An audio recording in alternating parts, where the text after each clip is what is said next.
Welcome to Moto classes. A very happy new year to all of you. आज हम लोग चर्चा करेंगे राजनीति विज्ञान के बारे में। ये 12th क्लास का है चैप्टर, जो भाग 2 है आपका स्वतंत्र भारत में राजनीति। तो इसमें हम लोग फर्स्ट चैप्टर कि नए राष्ट्रों का चुनौतियाँ, इसके बारे में चर्चा करेंगे कि जब भारत जब आज़ाद हुआ 15 अगस्त 1947 को, तो हमारे देश के सामने, हमारे राष्ट्र के सामने वो कौन कौन सी चुनौतियाँ थी जिनको हमारे स्वतंत्रता सेनानियों ने, हमारे पूर्वजों ने उसको संभालने का काम किया और उन चुनौतियों को स्वीकार किया और एक नए भारत को गढ़ने का साहस दिखाया। तो आज हम लोग चर्चा करेंगे राष्ट्र निर्माण की चुनौतियाँ कि क्या क्या समस्याएं आई थी। जब हमारा भारत आज़ाद हुआ 15 अगस्त 1947 को, तो हम सभी जानते हैं कि जो लाल किला के प्राचीर से हमारे प्रधानमंत्री पंडित जवाहरलाल नेहरू का पहला भाषण था, टेरिस्ट विथ डेस्टिनी, जिसमें उन्होंने उनका जो बहुत काफ़ी फेमस स्पीच है, at the stroke of midnight when the world will sleeps India will awake from freedom to light. तो ये भाग्य के साथ एक नया एक देश का उदय हो रहा था, एक नए भारत को गढ़ा जा रहा था, एक नया भारत एक का निर्माण हुआ था। तो इसमें से 2 चुनौती सबसे पहले था। ऐसे तो बहुत सारी चुनौतियां थी, लेकिन जब संविधान सभा में, जब संविधान बनाने के लिए लोग जब वहाँ पे उपस्थित थे, संविधान सभा के सदस्य, तो वहाँ पे बहुत सारे मुद्दों पे चर्चा हो रहा था। तो पहला जब वो लोग सहमति बना 2 चीज़ों पे, एक था कि लोकतांत्रिक सरकार का गठन होना चाहिए, कि भारत जब आज़ाद हुआ तो बहुत सारे देश भारत के साथ आज़ाद हुए थे, लेकिन वहाँ पे कहीं पे तानाशाही, कहीं पे मतलब अर्ध लोकतांत्रिक सरकार का गठन हुआ था। लेकिन भारत का जब गठन हुआ तो इसमें सभी लोगों ने एक साथ सहमति दिया कि नहीं, भारत में कैसा सरकार का गठन होना चाहिए, लोकतांत्रिक सरकार का गठन होना चाहिए। और दूसरा कि ऐसा सरकार होना चाहिए जो सबके भले के लिए हो। किसी, जैसे अंग्रेज के समय में क्या था कि अंग्रेज केवल जो राजा लोग थे उनके लिए काम करता था, उनको कुछ विशेषाधिकार दिए हुए था, आम जनता को कोई अधिकार नहीं था, उनके पास कोई सुख सुविधा नहीं था। तो एक जब नए भारत को जब गढ़ने की जब बात हुआ कि एक आज़ाद भारत, तो आज़ाद भारत में ऐसा सरकार होना चाहिए जो सबके लिए काम करे।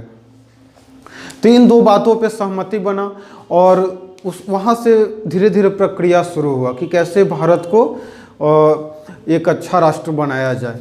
तो जैसा कि यहाँ पे लिखे लोकतांत्रिक सरकार और सरकार सबके भले के लिए हो, जैसा कि आपके बुक में दिया है, हम पूरे बुक के हिसाब से चलेंगे, उस पे सारे पॉइंट्स पे डिस्कस करेंगे हम लोग। फिर 3 चुनौतियाँ जो आपके बुक में जो सबसे पहले दिया गया है, कि उसके बाद हम लोग डिस्कस करेंगे और महत्वपूर्ण जो चुनौतियाँ थी उसको काफ़ी डिटेल में। पहले 3 था कि एकता के सूत्र में बंधे एक ऐसे भारत को गढ़ने की थी जिसमें समाज की सारी विविधताओं के लिए जगह हो। अब इसका मतलब क्या हुआ कि एक ऐसा एक भारत का गठन करना था जिसमें सारी विविधताओं के लिए जगह हो, सारे संस्कृतियों के लिए जगह हो, सारे धर्मों के लिए जगह हो। भारत में जैसा कि हम लोग जानते हैं कि यहाँ पे विभिन्न धर्म के लोग रहते हैं, यहाँ पे विभिन्न संस्कृति को मानने वाले लोग रहते हैं, अलग अलग समुदाय के लोग रहते हैं। तो और ऐसा भारत हो कि जहाँ पे सभी लोगों को संरक्षण दिया जाए, किसी के साथ कोई भेदभाव न किया जाए। तो ये अपने आप में एक महत्वपूर्ण चुनौती था। बहुत सारे देश में वहाँ पे मतलब किसी एक धर्म को संरक्षण दिया जाता है, किसी एक खास समुदाय के लोगों को संरक्षण दिया जाता है, लेकिन भारत में एक सहमति बना कि नहीं, हम लोग यहाँ पे सभी धर्मों को, सभी समुदायों को, सभी संस्कृतियों को जगह देंगे और वो ऐसे भारत का रचना किया जाएगा। फिर दूसरा आपका क्या था कि लोकतंत्र को कायम करने के थे। ये अपने आप में एक और महत्वपूर्ण था कि लोकतांत्रिक सरकार, जैसा कि हम लोग देखें, तो जब लोकतांत्रिक सरकार का गठन होगा तो एक ऐसे लोकतंत्र का गठन करना है जिसमें सभी को अधिकार दिया जाए। जो लोकतांत्रिक सिद्धांत होता है, तो केवल लोकतांत्रिक सरकार बनाना ही काफ़ी नहीं होता है, उसके सिद्धांतों को फॉलो करना होता है, सिद्धांतों को हम लोग को अपनाना होता है, उसको व्यवहार में लाना होता है, कागज से व्यवहार में लाना, ये अपने आप में महत्वपूर्ण चीज़ है। तो जिसमें लोकतांत्रिक सरकार, लोकतांत्रिक सिद्धांतों को लाने की जब बात हुई, तो उसमें हमने अपने संविधान में मौलिक अधिकारों की चर्चा किया गया। जैसे हमारे संविधान मौलिक अधिकार है, तो कुछ विशेषाधिकार हमारे नागरिकों को दिया गया कि जो किसी भी कीमत पे लोगों को देना ही देना है, उससे वंचित नहीं करना है लोगों को। फिर थर्ड क्या था हमारा कि समूचे समाज का भला हो, न कि कुछ तबकों का।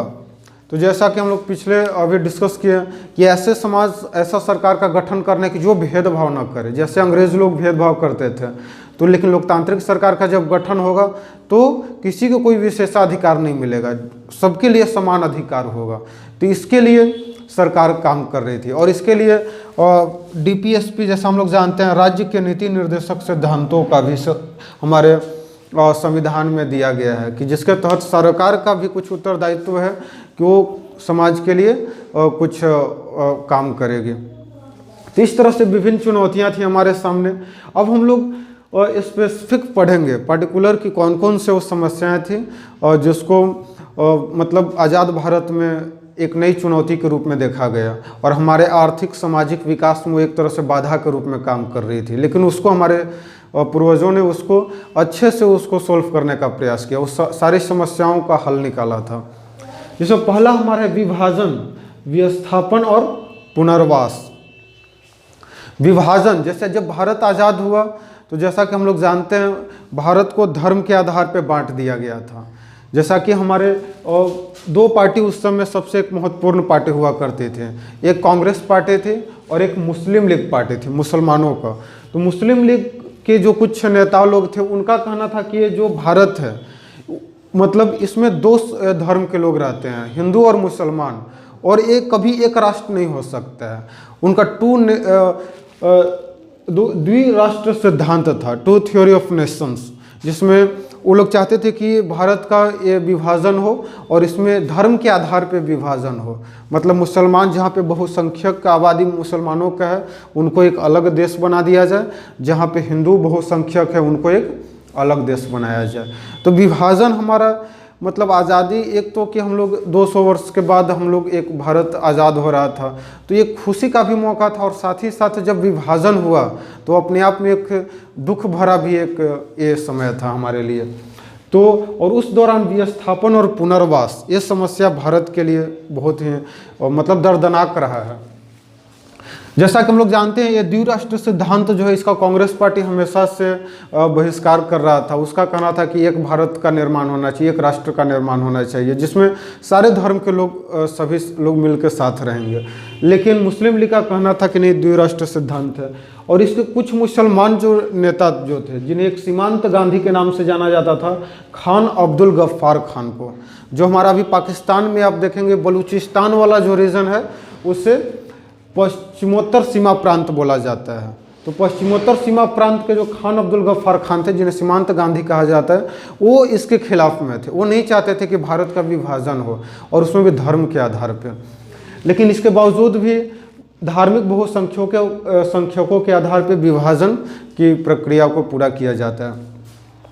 और जैसा कि विभाजन होता है तो हम लोग जानते हैं कि जो अभी पाकिस्तान है, तो पाकिस्तान भी दो पार्ट में बांटा गया था, एक पूर्वी पाकिस्तान था और एक पश्चिमी पाकिस्तान, जो अभी बांग्लादेश के नाम से जाना जाता है।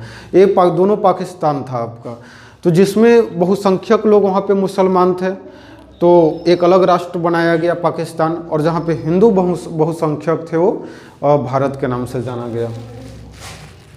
अब विभाजन के परिणाम ये काफ़ी ज़्यादा मतलब ये जो स्थानांतरण हुआ, मतलब ये विस्थापन कि अब दो तरह के मतलब परेशानी हुआ। जैसा कि हम लोग ऐसे समझेंगे कि पाकिस्तान वाला जो एरिया है वहाँ पे अल्पसंख्यक सिख लोग थे, हिंदू लोग थे, और बहुसंख्यक कौन थे? मुस्लिम लोग। और जो लाहौर, ये लाहौर का साइड हो गया जो अभी पाकिस्तान है, और जो अमृतसर वाला जो पार्ट है, तो अमृतसर में बहुसंख्यक कौन थे? सिख थे, हिंदू थे, और अल्पसंख्यक कौन थे? मुसलमान थे।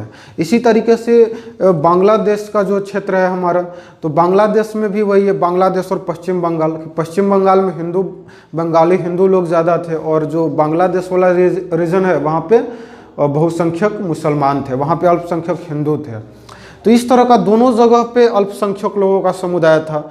तो दोनों लोगों को काफ़ी ज़्यादा प्रताड़ित किया जाने लगा, और एक काफ़ी ज़्यादा ये जो स्थानांतरण हुआ, जो अल्पसंख्यक लोग वहाँ से विस्थापित होकर फिर भारत में, और भारत से जो मुस्लिम थे विस्थापित होकर लाहौर साइड में गए, पाकिस्तान में गए।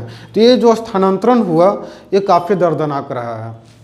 ये बिल्कुल आकस्मिक रहा, अचानक से रहा। बहुत लोगों को तो विश्वास ही नहीं था। उन लोगों को लग रहा था कि अभी तात्कालिक हम लोग जा रहे हैं कहीं दूसरे जगह, फिर जब स्थिति सामान्य हो जाएगा फिर हम लोग पुनः वापस आ जाएंगे। लेकिन वो लोग कभी भी अपने देश को वापस नहीं गए, या जो उधर से आए हैं या जो इधर से उधर गए हैं तो फिर भारत में नहीं आ पाए हैं। तो ये अपने आप में बहुत ज़्यादा दर्दनाक रहा है। अपने परिवार से, अपने घर को, जहाँ पर वो लोग हमेशा पूर्वज उनके रहा करते थे, उसको छोड़ के आना ये बहुत ही और एक अनियोजित था और त्रासदी से भरा था। अनियोजित कि इसको कोई पहले से एक सुनियोजित तरीके से नहीं किया गया।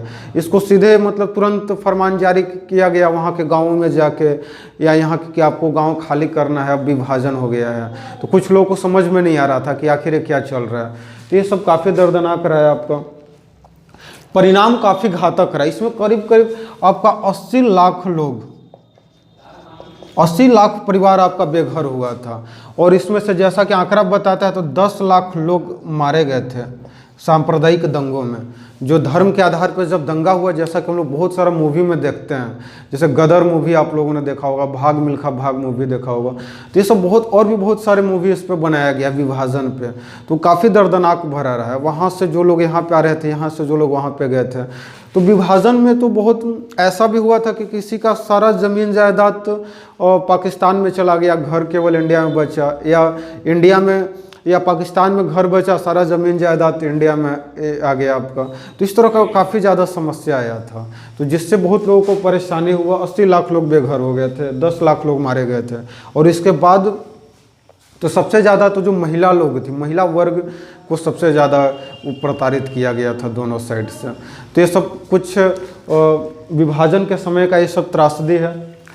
फिर हमारा जो ये सब समस्या था कि अब जो लोग वहाँ से जो अब हमारे यहाँ आए थे, पाकिस्तान से जो विस्थापित होकर जो भारत में जो लोग आए हैं, तो उनको पुनर्वास का ये समस्या काफ़ी ज़्यादा था। उनको आवास का सुविधा देना, उनके लिए रोज़गार का सुविधा उपलब्ध करवाना, उनके लिए खाना पीना, तो ये सब सारी समस्या। अब हम लोग ऐसे सोच सकते हैं ना कि अगर हमारे घर में अचानक से कोई 10 व्यक्ति आ जाए और 10-15 दिन के लिए, हमेशा के लिए आ जाए, तो शुरुआती दौर में काफ़ी परेशानियां होगी हम लोगों को, उनका भोजन, उनका रहने सहने का इंतज़ाम करना। तो इसी तरीके से भारत में हुआ था कि बहुत सारे लोग उधर से अचानक से जब यहाँ पे आए तो उनको सारी सुविधाएं उपलब्ध कराना था, जो हमारे भारत के लोगों को मिल रही थी उनको भी उपलब्ध करवाना था। तो ये सब समस्या था, विस्थापन और पुनर्वास, ये आपका था। फिर जो विभाजन हुआ तो भारत को 3 भाग में बांटा गया था। एक तो हम लोग अभी देखें धर्म के आधार पे ये भारत और पाकिस्तान को बांटा गया, और एक और विभाजन हुआ था। एक और विभाजन क्या हुआ था? रजवाड़ों का विभाजन हुआ था। रजवाड़ों का विभाजन का मतलब कि उस समय भारत में 565 छोटे छोटे राज्य रजवाड़े थे भारत में। अकेले उड़ीसा में 18 थे, छत्तीसगढ़ में 20-25 थे। अलग अलग राज्यों में अलग अलग छोटे छोटे बहुत सारे राज्य रजवाड़े थे। तो अंग्रेज लोग बहुत दिमाग लगा के विभाजन किया था। वो चाहता था कि फिर से भारत को बहुत टुकड़ों में बांट के जाएं, कि फिर से हम लोग को गुलामी करने में आसानी होगा, गुलाम बना सकते हैं। लेकिन ऐसा हुआ नहीं था। जो रजवाड़े थे, जो 565 रजवाड़े थे उस समय, और उनको ऑप्शन दिया गया था। अंग्रेज लोग ऑप्शन क्या दिया कि या तो आप भारत में मिल सकते हैं, या तो आप पाकिस्तान में मिल सकते हैं, या तो आप बिल्कुल इंडिपेंडेंट रह सकते हैं, बिल्कुल आज़ाद रह सकते हैं। तो ये अपने आप में काफ़ी ज़्यादा ये मतलब संशय का विषय था। अब इसमें से 565 छोटे छोटे जो राज्य रजवाड़े थे, बहुत सारे ऐसे ऐसे राज्य रजवाड़े थे जो अपने सहमति से भारत में मिल गए थे, लेकिन कुछ ऐसे थे जो भारत में नहीं मिलना चाहते थे।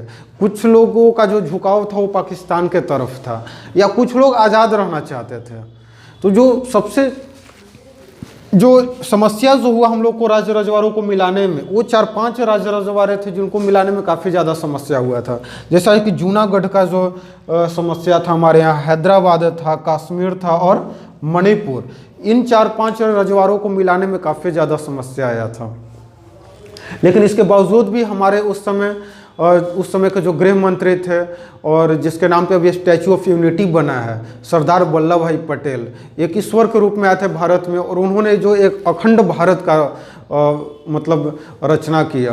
तो ये रजवाड़ों का विलय उन्हीं के कारण हुआ था। वो सभी राज्य रजवाड़ों के वहाँ के राजाओं के पास जाते थे और उनको एक सहमति पत्र तैयार किया गया था, जिसको हम लोग इंस्ट्रूमेंट ऑफ एक्सेशन के भी नाम से जानते हैं। ये सहमति पत्र था इंस्ट्रूमेंट ऑफ एक्सेशन, कि जब राजा रजवाड़ों का जब विलय होता था इंडिया में तो उसको उस सहमति पत्र पे इंस्ट्रूमेंट ऑफ एक्सेशन पे साइन करना होता था। तो और इसके बाद वो भाग हमारे भारत में भारत का एक अभिन्न अंग बन जाता था। लेकिन इसमें जूनागढ़, हैदराबाद, कश्मीर, ये राजा रजवाड़े सबसे ज़्यादा परेशानी जो हुआ था हैदराबाद को लेके हुआ था। हैदराबाद को का जो राजा था उस समय निज़ाम था आपका, तो निज़ाम उस समय का सबसे विश्व में उसका दौलतमंद लोगों में उसका नाम था, और वो मुस्लिम था, उसका थोड़ा झुकाव पाकिस्तान के तरफ था, तो वो भारत में नहीं मिलना चाहता था। लेकिन हैदराबाद जो निज़ाम का जो एरिया था, जैसे अभी का आंध्र प्रदेश, तमिलनाडु, कर्नाटक का कुछ रीजन था, तो उसमें जो किसान वर्ग के जो लोग थे तेलंगाना साइड का, तो तेलंगाना साइड के जो किसान थे वो लोग निज़ाम के शासन से काफ़ी ज़्यादा क्रुद्ध थे, काफ़ी ज़्यादा उनके अंदर गुस्सा का भावना था। तो वो लोग निज़ाम के खिलाफ एक आंदोलन छेड़ दिए और फाइनली फिर आर्मी को भेजा गया था वहाँ पर, और 1948 में हैदराबाद को भारत का एक अभिन्न अंग बनाया गया। इसी तरीके से मणिपुर के साथ भी हुआ था। मणिपुर के भी राजा नहीं मान रहे थे, लेकिन वो भी बलपूर्वक उनको भी इंस्ट्रूमेंट ऑफ एक्सेशन पे साइन करवाया गया और वहाँ पे वोटिंग कराया गया था। और वोटिंग जब कराया गया तो वहाँ के जो जनता थी वो उन्होंने भारत के तरफ अपना झुकाव किया, भारत के तरफ अपना समर्थन दिया। तो इस तरह से मणिपुर का भी विलय हुआ था। कश्मीर का विलय ये थोड़ा सा ये मतलब अलग तरीके से हुआ है। इसको जो हम लोग आर्टिकल 370 जो अभी कुछ दिन पहले जब हटाया गया है हम लोग देखे थे, तो इसको एक अलग प्रावधान की तरह भारत में मिलाया गया था। और वो भी कब मिलाया गया था, जब ये ऐसा एक राज्य ऐसा था कि जहाँ पे जो आबादी था मुस्लिम बहुसंख्यक था कश्मीर का, लेकिन जो राजा थे वहाँ के वो राजा हरि सिंह वो हिंदू थे। तो वो शुरुआत में भारत में नहीं मिलना चाहते थे, लेकिन जब पाकिस्तान अटैक किया कश्मीर पे तो तब वो भारत के फिर मदद के लिए आए थे। और इसके बाद एक आर्टिकल 370 एक अलग से एक प्रावधान जोड़ा गया संविधान में, जिसके तहत कश्मीर का विलय किया गया था, जिससे अभी कुछ दिन पहले उसको हटाया गया है। इसके बारे में हम लोग नेक्स्ट चैप्टर में काफ़ी डिटेल से चर्चा करेंगे। तो इस तरह से रजवाड़ों का विलय किया गया और एक अखंड भारत का रचना किया गया। और इस तरह से ये दो विभाजन और रजवाड़ों का विलय ये भी अपने आप में एक समस्या था, और इस समस्या का समाधान निकाला गया और एक अखंड भारत का रचना किया गया। अब हम लोग चर्चा करेंगे राज्यों के पुनर्गठन के बारे में, कि किस तरह से भारत के आंतरिक बाउंड्री को कैसे बनाया गया, कैसे छोटा छोटा राज्यों का स्थापना किया गया, इसके बारे में हम लोग चर्चा करेंगे। राज्यों का पुनर्गठन। तो आई होप यहाँ तक हम लोग समझ चुके हैं। अब हम लोग नेक्स्ट पार्ट इसका नेक्स्ट वीडियो आएगा, उसमें चर्चा करेंगे राज्यों का पुनर्गठन के बारे में। तब तक के लिए बहुत बहुत धन्यवाद। आप लोग का जो भी क्वेश्चंस होगा कमेंट बॉक्स में आप भेजेंगे। धन्यवाद।